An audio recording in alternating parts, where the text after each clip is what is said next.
donations and giving them to shelters that were in need of supplies. So my essential question was, what are the steps needed to collect animal food, toys, and more shelters that are in need of supplies? So my presentation outline, I'm just going to be talking about why I chose this project, my mentor, what I hope to accomplish, my timeline, shelters I donated to, how the donations were used, my research, pictures of my donations, what you could do to help animals, my reflection, and what I learned. So motivation for choosing this project, I chose this project for my love for animals. I've been with animals my whole life, so choosing this idea was a no-brainer. I was involved in a lot of rescue crews, so when I would go to Aruba, I would join these crews with my parents, and we would help walk the animals and feed them, and even help out some of the homeless animals on the street too. And I'm also currently fostering dogs and cats.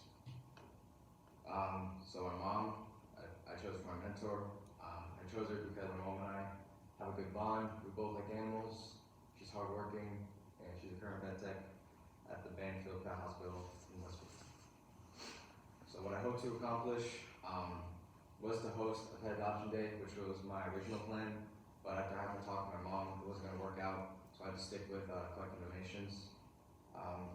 Speaking of donations, I wanted more donations, but I had enough, but what I meant by more donations is I could have came up with like a better idea.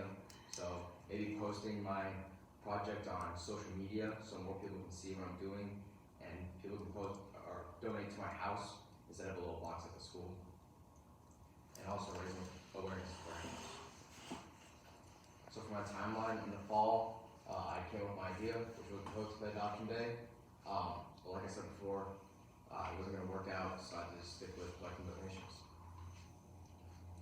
In the winter, I put out flyers on the school to show what my project is and what it's needed for donations. So it just got the list of stuff there and about the foundation. And then lastly, in the spring, I put the stuff I did in the fall and the winter and put it all together. So I collected all the donations and then I gave it out to the shelters.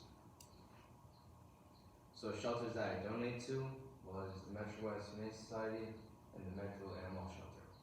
So the Metro West Humane Society focuses on the well-being of cats in the Metro West Boston area, including finding loving homes or providing lifelong care while educating the community and reducing the feral/stray cat population. And then the Medfield Animal Shelter rescues lost or abandoned animals and provide for their comfort and safety until they are reunited with their owners or placed in new homes. They are a no-kill shelter, which means no pet will be euthanized. So how will these donations be used? The donations will be used in shelters and offices. So when customers come in with their animal, they can get little treats on their way in and way out of the shelter. And also, it will be used for customers who need it most. So most of the time, shelters will usually have like little store or like little stores where they keep their supplies. So that's where most of my donations will go. And then lastly, to offset costs for these organizations. So what I mean by this is that when I'm giving the shelter these donations, they don't have to go out to another store and buy them. So I'm just like saving them money.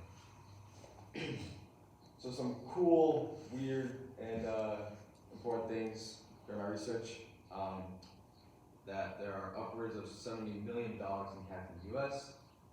Spay and neuter your animals. This is very important, so your animals reduce breeding instincts and stay in your house instead of trying to go outside and roam.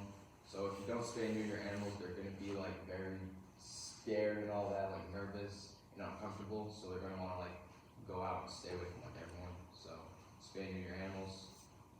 Black dog syndrome, short for BDS, is a phenomenon in which black dogs are passed over for adoption because of a fear of stigma against certain breeds like pit bulls. So, for example, in movies you'll see that most of the time the aggressive and scary dogs are mostly black, and the light and colored dogs are nice and sweet and favorite. It's a little weird, but yeah. And many animal shelters go on donations for help. So like what I'm doing, they'll take literally anything, maybe like clean supplies for like the shelters and all that. So they'll take anything. For my donations, on the far left and the middle, those are the ones I donate to the Metro West Humane Society. And on the right, I donated to the medical animal shelter. So I just got some crates and some cat food and some cleaning supplies. And then for the medical animal shelter, I got some pee pads, some other toys, and some more cleaning supplies. So for the people who want to help animals, what can you do? You can do what I did. I donated or volunteered to a shelter. Like I said before, the shelter will take anything. Adopting is a great way to help the animals. You're providing them with a loving home and family. Many animals in shelters are abandoned or neglected, so adopting one gives them a second chance at life.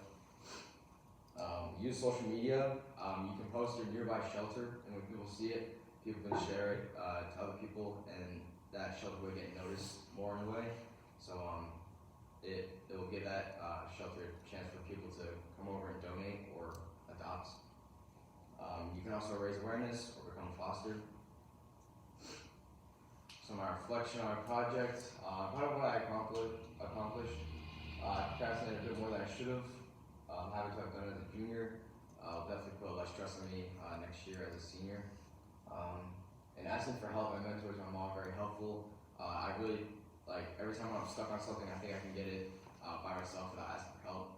But since I asked for help, my mentors really gave the best answers that I was looking for, so it really helped out a lot.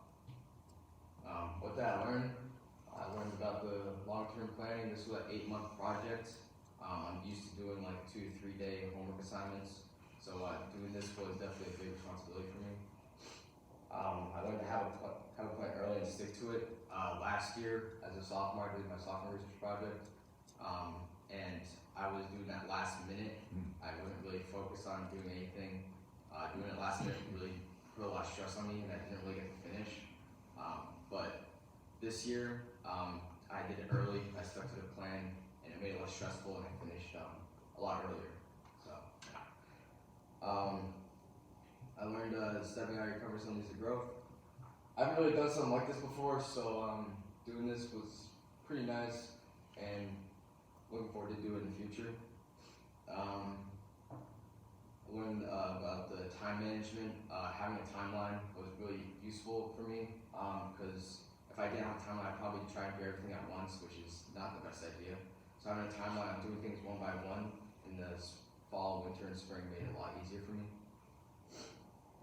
So what's next? I'll definitely adopt animals in the future. I'll possibly continue my mom's foundation, which is the Love Hug Foundation, or I'll maybe even travel around the world helping animals, not just in Aruba, but other countries. Thank you for my mom for making me start early and sticking to my plan, and also driving me to the shelters. Thank you to Mr. Bigelow. He made sure I was on task whenever I was slacking on my project. You obviously don't want to get caught slacking when you have Mr. Bigelow as your mentor. He will literally ask you every day if you're doing work. And trust me, it gets a little frustrating, but you'll get it done. He helped me with some of my slides and also setting up the donation box. And then lastly, thank you to the shelters who took their time and let me come and drop my stuff off and take pictures for my project. And